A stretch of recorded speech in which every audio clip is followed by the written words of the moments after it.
कि आज जब हमारे आपके वालिदैन हयात हैं तो हमको आपको उनकी कदर नहीं होती।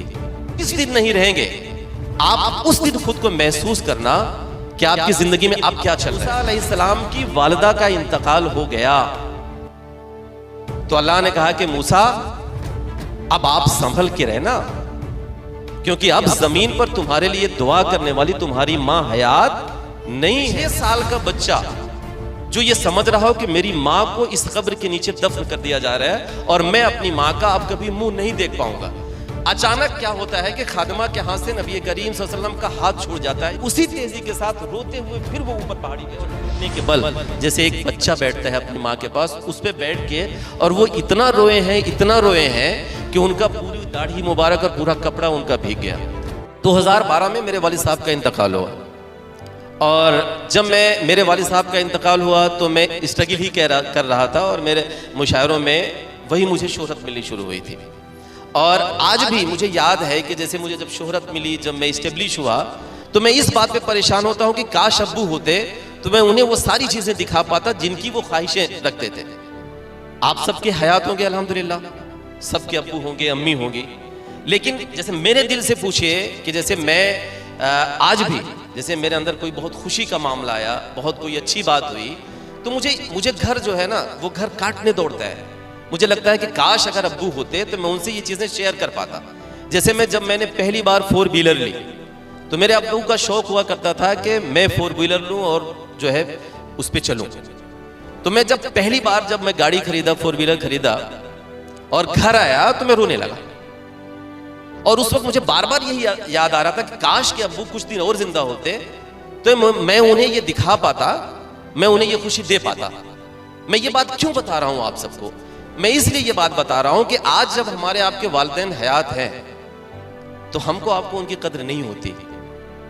हम आप उन्हें जवाब दे देते हैं, आप उनके साथ मिसबिहेव कर देते हैं। लेकिन जिस दिन आपके वालिदैन नहीं रहेंगे, अल्लाह ना करे, जाना तो सबको है, आज नहीं तो कल, कोई आगे कोई पीछे, हमेशा नहीं रहेंगे। लेकिन जिस दिन नहीं रहेंगे आप उस दिन खुद को महसूस करना कि आपकी जिंदगी में अब क्या चल रहा है।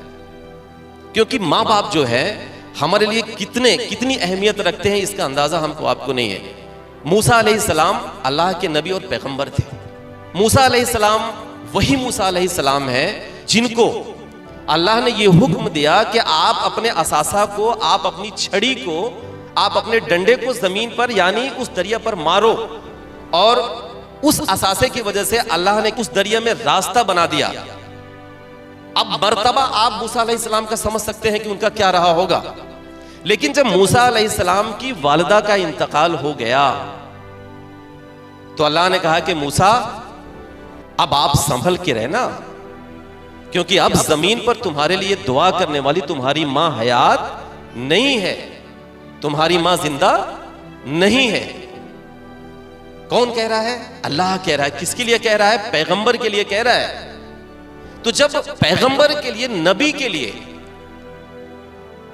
अल्लाह ने यह कहा कि मूसा अब अपने कदम बहुत संभाल के बढ़ाना, बहुत संभाल के रखना, क्योंकि जमीन पर तुम्हारे लिए दुनिया में दुआएं करने वाली तुम्हारी मां नहीं है। नबी करीम सल्लल्लाहु अलैहि वसल्लम 6 साल के थे जब आपकी वालिदा का इंतकाल हो गया था। तो जब इंतकाल हुआ तो नबी करीम सल्लल्लाहु अलैहि वसल्लम सिर्फ 6 साल के थे। 6 साल का बच्चा कितना बड़ा होता है आप अंदाजा लगाइए। और जिस जगह पर नबी करीम सल्लल्लाहु अलैहि वसल्लम की माँ की कब्र है वैसे ऊंची सी पहाड़ी है। उस पहाड़ी पे उनके साथ जो उनकी खादिमा थी जो गई हुई थी, उस वक्त क्या था कि जैसे आज कब्र खोदी जाती है तो उस वक्त कब्र खोदने का कोई सिस्टम तो होता नहीं था। अगर रास्ते में किसी का इंतकाल हो गया तो पहाड़ों पे जो पत्थर होते थे, पत्थरों को निकाल के उन्हीं पत्थरों के बीच में दबा के उसको कब्र की शक्ल दे दी जाती थी, उसे में दफन कर दिया जाता था। तो पत्थरों के बीच में क्या किया, उनकी वालिदा को दफन किया गया। और आप सल्लल्लाहु अलैहि वसल्लम को वहां से क्या हुआ, उनकी जो खादिमा थी उनकी वालिदा की 6 साल के थे और उनको क्या किया, गोद में पकड़ के लेके नीचे आई। और जब नीचे आई तो नबी करीम सल्लल्लाहु अलैहि वसल्लम का हाथ खादिमा के हाथ से छूट गया। 6 साल का बच्चा जो ये समझ रहा हो कि मेरी माँ को इस कब्र के नीचे दफन कर दिया जा रहा है और मैं अपनी माँ का अब कभी मुंह नहीं देख पाऊंगा। अचानक क्या होता है कि खादिमा के हाथ से नबी करीम सल्लल्लाहु अलैहि वसल्लम का हाथ छूट जाता है, यानी नबी करीम सल्लल्लाहु अलैहि वसल्लम जब बच्चे थे 6 साल के तो उनका हाथ छूट जाता है, और फिर उसी तेजी के साथ रोते हुए फिर वो ऊपर पहाड़ी पे चढ़ते हैं। तो मां की तड़प ये थी। और आप सबने वो वाकया पढ़ा होगा कि नबी करीम सल्लल्लाहु अलैहि वसल्लम जब एक बार पूरे काफिले के साथ जब उस रास्ते से गुजरे तो सारे काफिलों वालों से कहा, जब उस जहां उनकी वालिदा की कब्र थी, नबी सल्लल्लाहु अलैहि वसल्लम ने वहां काफिला रोक दिया। उन्होंने कहा कि हम लोग आज की रात यहीं ठहरेंगे। और नबी करीम सल्लल्लाहु अलैहि वसल्लम सारे काफिले वालों से, सारे सहाबाई किराम से ये कह दिए कि आप लोग यहीं रुकिए। और वो पहाड़ी पर अपनी माँ की कब्र के पास चले गए और घुटने के बल, जैसे एक बच्चा बैठता है अपनी माँ के पास, उस पर बैठ के, और वो इतना रोए हैं, इतना रोए हैं कि उनका पूरी दाढ़ी मुबारक और पूरा कपड़ा उनका भीग गया। तो माँ का जो मर्तबा है वो ये है।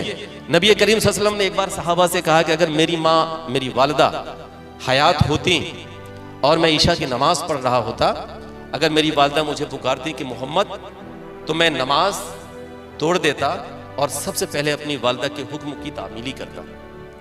अब आप सोचिए, जब हमारे नबी ये कह रहे हो तो माँ का कितना बड़ा मर्तबा होगा, वालिदैन का कितना बड़ा मर्तबा होगा।